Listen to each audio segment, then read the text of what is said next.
तो hello friend, जय जगन्नाथ। आज आम जाना फायरमैन जहाँकि 941 पोस्ट बाहरी से आपणकर physical test exam date exam pattern आम ये 3टा विषय आम डिस्कसन करवा जहाँकि आप पूरा क्लीयर हो पारे। तो चलतु भिडटी को स्टार्ट करवा। तो आपण मैंने जो मैंने भी अप्लाई करना और फायरमैन आउ लास्ट पर्यंत जगंतु ना कम मैंने साइड आपणकर प्रोब्लेम हो पारे। तो खूब शीघ्र ही अप्लाई कर दिंतु। अप्लाईर लास्ट डेट 30 तारीख अच्छी, तो ता आगुरी ही आपण मैंने अप्लाई कर दिंतु। तो चलतु भिडटी को स्टार्ट करवा। तो चलतु आम प्रथम फिजिकल टेस्ट विषय जानिबा। देखंतु आपणकर एठी नोटिफिकेशन अच्छी शारीरिक माप जहाँकि अणसंरक्षित बा सामाजिक शिक्षा क्षेत्र में अनग्रसर वर्ग लिखाई जहाँकि आपणकर एटा होची यूआर एंड ओबीसी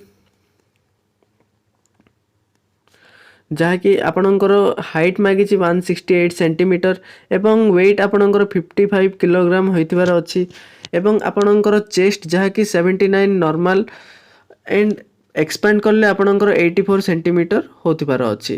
सेमिति आपणकर एससी एसटी पय आपणकर 163 सेंटीमीटर हाइट एवं वेट होची 50 केजी एवं तांकर चेस्ट होची 76 सेंटीमीटर नॉर्मल एवं एक्सपैंड करले 81 सेंटीमीटर होतिबार अछि।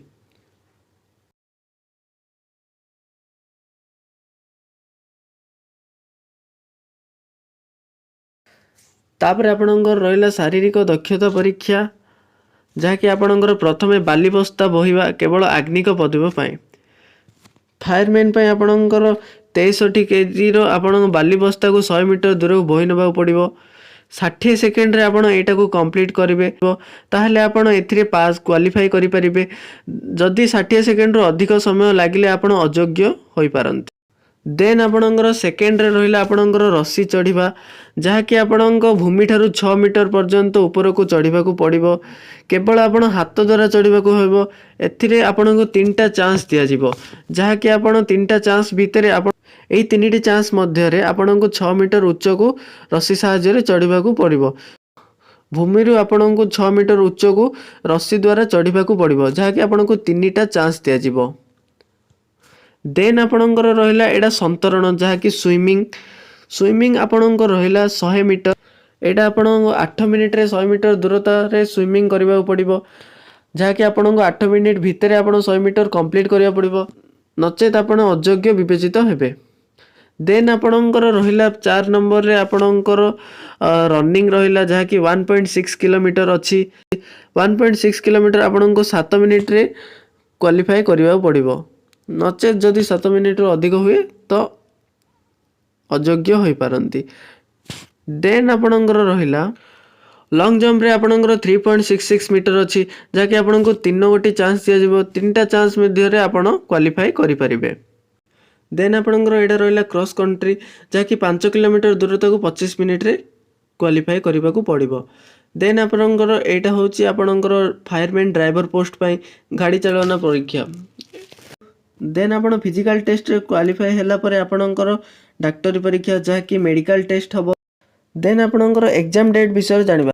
अक्टोबर रु डिसेंबर भितरे हेई पारे।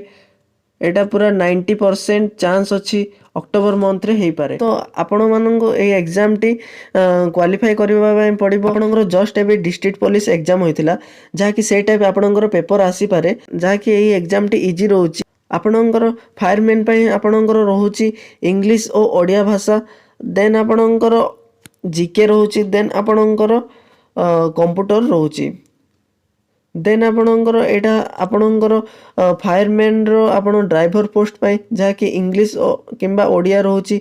देन आपण जीके रहउची। देन आपणको ट्रेड विषय जहाँकि ड्राइविंग विषय रे आपण पचारिबे। देन आपणकर एटा होची कंप्यूटर गोटे रहिबो। देन आपणकर रहिला एग्जाम पार्ट। देन आपणकर 100 मार्क्स एग्जाम हबो। सेथिरु आपण 120 मिनिट्स दिया जिवो। तो मु आशा करछि आपनको ए वीडियोटी भल लागिथिबो। एमिति अपडेट पाइबा पे हमर चैनल को सब्सक्राइब करंतु एवं बेल आइकन को प्रेस करंतु।